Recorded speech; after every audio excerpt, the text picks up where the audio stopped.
சத்யம் சினிமாஸில் இந்த மாதிரி விழாவுக்கு போகிறேன்னு சொன்னேன். ரைட்ரு காலையில் வந்து கேட்கும்போது ஆடியோவில் அஞ்சான்னு கேட்டார். எனக்கு சிரிப்பு வந்துருச்சு. ஏன்னா இந்த படத்தில் மியூசிக் டைரக்டரே இல்லை.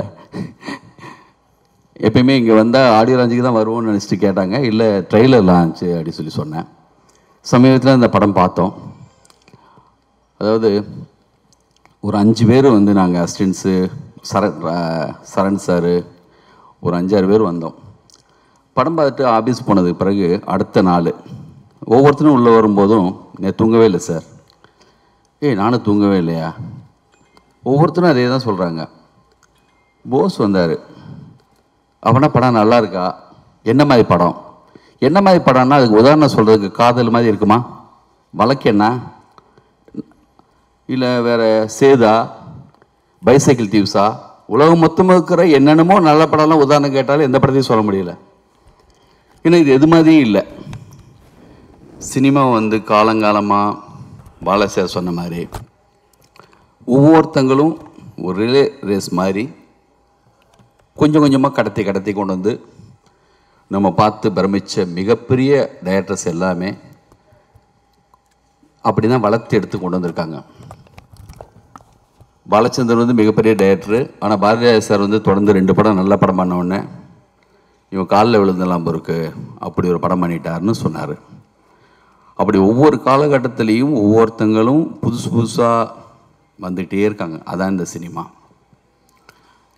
இந்த படம் இது வந்து எப்பயுமே இந்த மாதிரி டைரக்டர், முக்கியமான டைரக்டரு, அவர் சொல்லுவார், ஐயோ பயமாக இருக்கியா போஸ்டரை பார்த்தா, இந்த சொல்லக்கதிராக போட்டு வச்சுருக்காங்க. அப்புறம் நல்ல டைரக்டர்ஸ் எல்லாம் வந்து இந்த ஒரு படத்தை பற்றி பேசும்போது கூட அப்போ என்ன கமெண்ட் அடிக்க ஆரம்பிச்சிருவாங்கன்னா, ஐயோ பயமாக இருக்கியா, இவனெல்லாம் சொல்கிறாங்க படம் நல்லா இருக்குன்னு.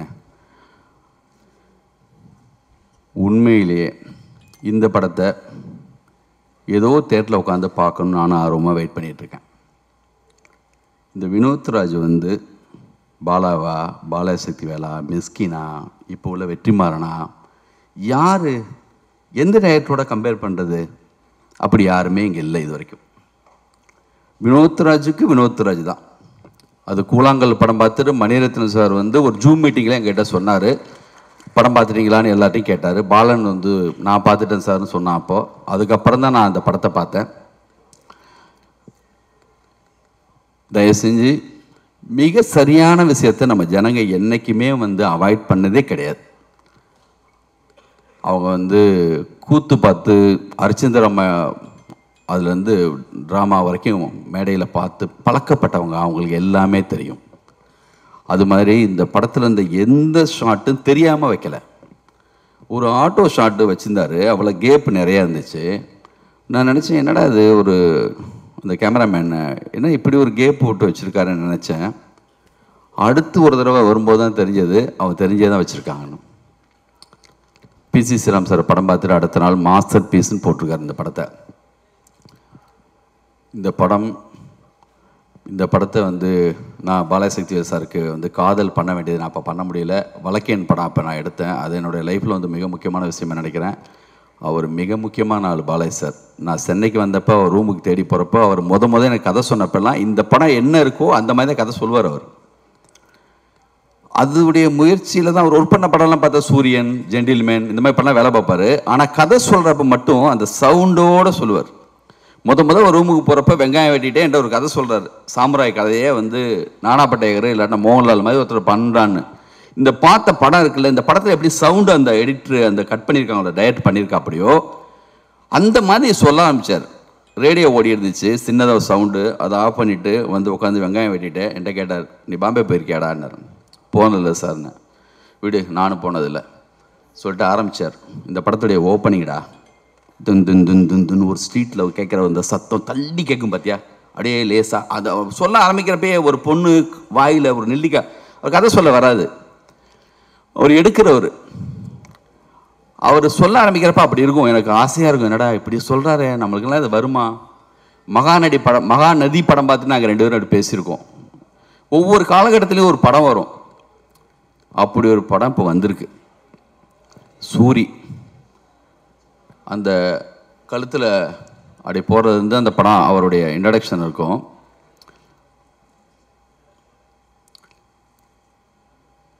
எனக்கு பயமாக இருக்குது, நாளைக்கு தேட்டர்லாம் இப்படி சத்தம் வருமானு. ஆனால் நம்பிக்கை இருக்குது, யாரோ ஒருத்தர் வந்து தள்ளி நின்று நல்ல படம் பார்க்கும்போது சத்தம் போடாதீங்க சொல்கிறதுக்கு 4 நல்ல ரசிகர் எப்பயுமே ஒரு தேட்டரில் இருப்பாங்க. அதையும் நான் எதிர்பார்த்துட்ருக்கேன்.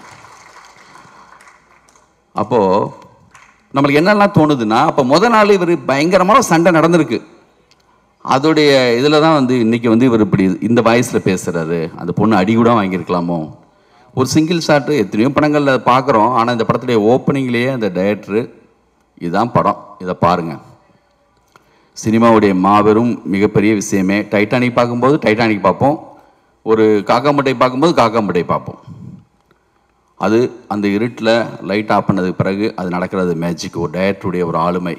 இப்போ மிஸ்கின் சார் இருக்கார், அவர் படத்தை என் படம்டா பாருங்கள் அப்படி பார்க்க வைப்பார். அந்த மாதிரி இது வினோத்ராஜ் படம். இந்திய சினிமாவுக்கு உலக சினிமாவுக்கு மிக முக்கியமான ஒரு ஆள் வந்திருக்காங்கிறதுக்கான ஒரு படம்.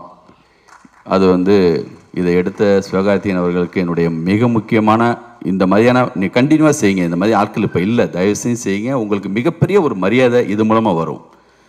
சூரியும் சரி, விடுதலை மூலமாக வெற்றிமாறன் கரெக்டாக ஒரு சேனல் மாற்றி விட்டுருக்காரு, கண்டினியூ ஆகுது வாழ்க்கையில். கருடன் மிகப்பெரிய வெற்றி. இந்த படத்துக்கு ஓப்பனிங் வரும்.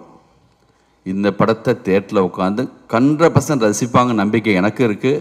அது புதுசு தான், புது அனுபவம் தான். நம்ம போய் தேட்டரில் பார்க்குறப்ப தெரியும், இது அனுபவம் பார்ப்பாங்கன்னு நம்புகிறேன் நானும். எனக்கும் புதுசு தான், எல்லாருக்குமே அது புதுசு தான். ஜனங்க தான் அதுக்கு வந்து நீங்கள் நினச்சிங்கன்னா என்ன மாதிரியானமா ஒரு உலகத்தை. இப்போ என்ன ஆகுதுன்னா, இப்போல்லாம் சாரி ஒரு சில வார்த்தைகள் சொன்னதுனால கொஞ்சம் கூட போகிறேன், என்னால் முடியலை. இந்த படம் பார்த்ததுலேருந்து அப்படி தான் இருக்குது. இப்போது எல்லாருக்குமான கண்ணாடியை ஆல்ரெடி யாரோ ஒருத்தவங்க மாட்டி விட்டுறாங்க.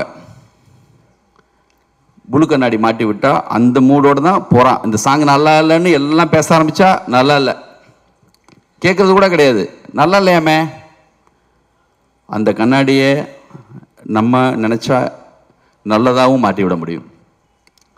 தயவு செஞ்சு இதில் கெஞ்செல்லாம் தேவையில்லை. இது யார்ட்டுமே நான் வந்து சொன்னேன், இந்த பதிவு போடும்போது இந்த படம் பார்க்கணுன்னா உங்களுக்கு கொடுத்து வச்சுருக்கணும். யார்ட்டுமே இந்த படத்தை பாருங்கன்னு சொல்லி யார்ட்டுமே கெஞ்சணும் அவசியமே இல்லை. தரமான ஒரு வேலை செஞ்சுருக்காரு, அதுக்கான மரியாதை கண்டிப்பாக வரும்.